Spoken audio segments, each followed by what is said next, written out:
네, 원장님이 어느 날 그러니까 아침 픽업 시간에 오셔갖고 도저히 선생님들이 감당할 수 없는 아이다. 어떡해. 네, 그렇게 말씀하시는 거예요.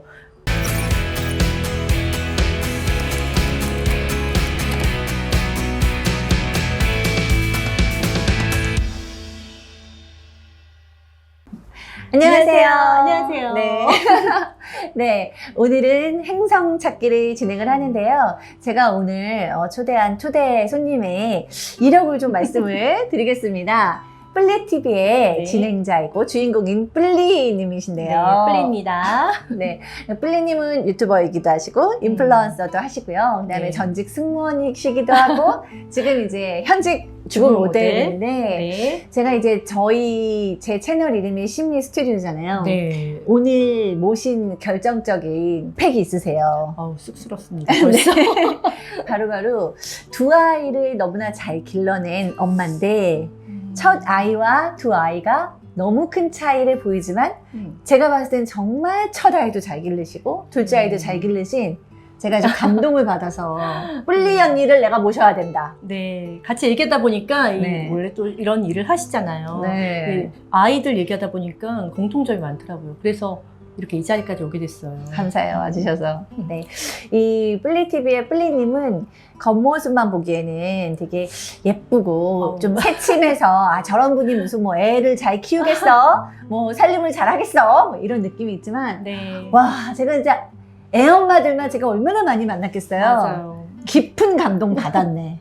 진짜. 저는 지금 아이가 대학교 1학년이고 고등학교 2학년이고요. 둘 다 네. 아들이에요. 근데 정말 말씀하신 것처럼 너무 다른 성향도 다르고 뭐 생긴 것도 다르고 식성도 다르고 다 달라요.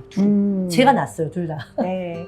이제 많은 분들이 도대체 무슨 스토리가 있길래 저렇게 감동을 받아서 박상희 씨가 열변을 토하나 그런 생각도 하실 것 같은데요. 자, 첫 아이부터 좀 얘기를 해볼게요. 네네. 네, 첫 아이는 ADHD. 지금은 아닙니다. 아니에요. ADHD, 분노 조절 장애, 티계, 그다음에 천식에, 분리불안 장애까지 너무나 사실 제가 상담실에서 만나는 증상이 다 있었던 어린아이를 지금은 정말 예비 선생님으로 그렇죠. 너무 훌륭한 청년으로 엄마의 노력과 힘으로 키워낸 진짜 그 중에 이게 하나만 있어도 정말 너무 힘들잖아요. 너무 힘들죠. 뭐 ADHD나 뭐 틱이나 하나만 있어도 엄마 정말 미치거든요. 근데 저는 이제 아이가 어릴 때 아기 때부터 좀 약간 달랐던 것 같아요. 태어날 때부터 그랬나? 좀 그런 것 같아요. 좀 힘들게 키우긴 했는데 지금은 너무 잘 자라줘서 고맙고. 근데 진짜 들어보니까 눈물 없이 못 듣는 드라마를 찍으셨던데 한 10년을? 제가 비행을 정말 오래 했어요. 한 15년을 했는데 저는 정말 좋아했고 계속 비행을 하고 싶었어요. 근데 제가 결정적으로 회사를 그만둔 이유가 우리 큰아이 때문입니다. 어떻게든 제가 막 휴가도 내보고 연장 해갖고 아이랑 최대한 있어보고 했지만은 도저히 안 돼서 이제 회사를 그만두게 됐어요. 처음엔 이제 틱이라 그래야 되죠? 틱인데 좀 심각한 음성 뭐 운동 다 나오는 틱이 여러 종류가 있잖아요. 네. 그 틱이 여러 종류가 있는데 우리 아이 같은 경우는 처음에는 정말 그냥 가볍게 눈 깜빡임? 저는 그게 사실 틱인지도 몰랐어요. 왜 이렇게 눈을 깜빡이지? 하고 안과를 갔는데 안과에서 선생님도 틱이라고 말씀을 안 하시고 그냥 뭐 눈썹이 찔리나 보다 이렇게 말씀을 해주셔서 그런 줄 알았는데 점점 저는 틱이라는 게 그렇게 여러 종류가 있는지도 몰랐어요. 눈 깜빡이는 거 정말 아주 가벼운 거예요. 그럼요. 거기서부터 음성틱, 소리를 내죠. 운동틱이라 그러나 동작.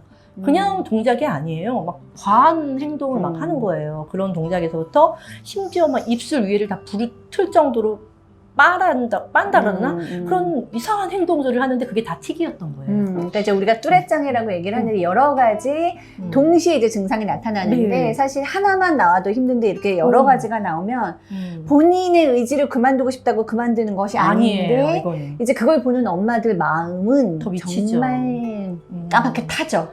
이걸 어떻게 정상적인 생활을 할 수 없을 것 같다는 생각이 들었어요, 그때는. 근데 그게 사실은 뭐 약도 있고 뭐 다 한다고 하잖아요. 약이 얼마나 들을지 모르겠고, 사실은 저도 뭐 여러 가지 놀이치료도 해보고, 한의원도 가보고, 저는 양약은 안 먹였어요. 왜냐면은 뭐 특별한 이유가 있는 건 아니고, 뭐 부작용도 있다는 얘기도 듣고 이래서 그냥 한의원도 가고, 뭐 치료란 치료를 다 했어요. 근데 이제 틱만 오면 괜찮은데, 뭐 이제 여러 가지 뭐 거기서부터 오기 시작하는 거죠. 이제 시작된 거죠. 거기서 시작된 건데 이제 다시 한번 말씀드리지만 지금은 너무 정말 훌륭한 청년으로 컸기 때문에 우리가 이렇게 얘기할 수 있잖아요. 그렇죠. 제가 이렇게 웃으면서 얘기하는 것도 지금은 너무 잘 자라고 있기 때문에. 근데 이제 그 틱으로부터 시작된 것이 이제 이제 뭐, ADHD가 그쵸. 또 갔죠. 그리고 분리불안. 저는 분리불안도 제가 승무원을 했기 때문에 엄마가 떨어져 있어서 그런가 보다라고 생각을 했어요.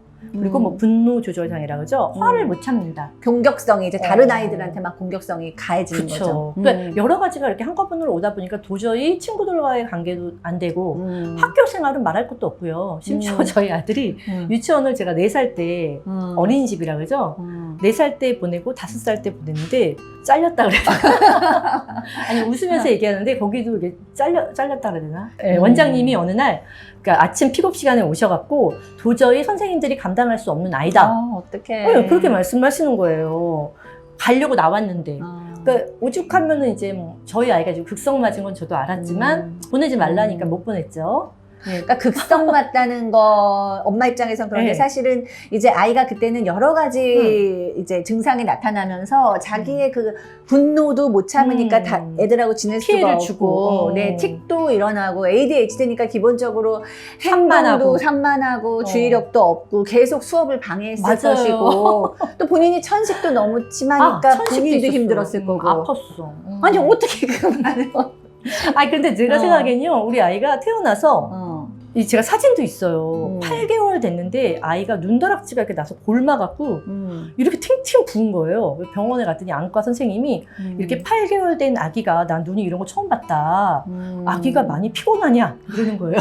그래서 내가 잠을 좀 안 잡니다. 근데 제가 보기엔 저희 아이는 태어날 때부터 뭔가 불편했나 봐요. 그러니까 우리가 아이들이 어려움을 겪고 이러면 엄마들이 내가 뭘 잘못해서 그렇지? 그러면서 굉장히 죄책감이 들죠. 근데 이제 환경의 원인이 있을 수도 있지만 사실 태어날 때부터 기질일 수도 있고 또는 뭐 우리가 예상 못한 어떤 그 DNA적이라던가 아니면 출산 시에 어떤 타격이 있었을 수도 있고 그러니까 엄마나 어떤 환경의 문제보다는 타고 태어날 때 어쩔 수 없는 경우도 많잖아요. 네네네. 근데 이제 뿔리님은 그때 막 승무원이고 막 이러시니까 되게 막 엄마가 일하니까 그렇지 이런 얘기도 막 들으셨다면서요. 그러니까 돌 때까지는 제가 쉬었고요. 비행을 쉬었고 돌 때까지도 애가 순하지가 않았어요. 그래서 제가 둘째를 바로 나서 4년을 연속 쉬었습니다. 저희 승무원들은 2년씩 쉴 수가 있어요. 그래서 4년을 쉬면서 사실은 4년 동안 데리고 있었던 거예요. 그렇구나. 그래서 꼭 비행을 해서 그런 건 아니겠죠. 아니겠죠. 예, 그 후에 비행을 했으니까. 그런데 그것뿐만이 아니라 어느 정도로 애가 그랬냐면은 잠을 안 자고 울으니까 어떡해. 배꼽이 탈장이 돼요. 그거 아세요? 애들이 너무 애기들이 악을 쓰면요. 병원에 제가 또 갔어요. 이 배꼽이 왜 이러냐. 여기가 이렇게 튀어나온 거예요. 근데 애기가 악을 많이 쓰나요? 그리고 저한테 물어보는 거예요. 그래서 악을 쓴다기보다 많이 운다. 그랬더니 애기들은 이런 데로 튀어나온대요. 너무 이렇게 악을 쓰니까. 그 정도로 애기 때부터 뭔가 불편했던 거예요. 뭐 눈다락지뿐만이 아니라. 네. 카톡 한번 보시고. 네. 그러니까 저도 이제 사실 저는 이제 연구소를 지금 뭐 18년째 운영하고 있기 때문에 얼마나 많은 케이스를 보고 또 저희 연구소도 아동 상담이 굉장히 강점이 있는 연구소라서 사례도 많이 듣고 그러고 있거든요. 근데 ADHD 하나만 있어도 엄마들은 정말 너무 힘겹고 애들도 그쵸. 힘들고 거기 이제 틱장애가 있거나 분리불안이 있거나 또는 이제 공격성, 분노 조절 장애, 우리가 간헐적 폭발 장애라고 얘기하고 품행 장애라고도 그쵸. 얘기하시는데 그런 것들이 하나만 있어도 사실 너무 힘든데. 근데 이게 정말 돌아가면서 틱도 하나씩 오고요. 뭐 분노 조절 장애 같은 경우는 학교에서 생활이 안 돼요. 왜냐면은 자기 앞에 뭐가 방해 요소가 있으면은 분노 조절이 안 되는 거. 그러니까 분노 발작이 막 일어나고. 그러니까 이제 그게 또 물건에만 일어나는 게 그쵸. 아니고 또 친구들. 사람한테도. 그러다 보니까 제가 아이가 쉬는 날은 무조건 학교에 가서 서 있었어요. 거의 복도에 진짜? 서 있고 끝나면 바로 데려오고 뭐 이런 식으로 제가 끼고 있으면 괜찮은 거예요. 근데 내가 안 보고 있을 때는 또 무슨 일이 일어나는지 모르고 제가 또 비행 가면은 한국에 전화 오면 제가 또 심장이 벌컥하는 거예요. 또 뭔 일 났나. 근데 저는 이제 안 봐도 그 엄마의 헌신이 어땠을 줄 보이죠. 네네. 제가 너무 많이 보는 엄마들의 어떤 그런 모습이니까. 근근데 도대체 이 아이가 지금은 예비 교대에 다니는 예비 교사하고 너무나 이제 멋쟁이 청년이 됐는데 사실은 그 일이 지금 10년도 전에 안 돼서 지금 일어났던 그쵸. 일이잖아요. 어떻게 극복을 하셨는지 이제 여기서 또 중요한 팁이 있을 것 같아요. 이게요 갑자기 좋아지지 않아요. 아시지만 이게 하루아침에 갑자기 다른 애가 되는 건 아니고 정말 우리 아이 2살, 3살 때부터죠. 3살.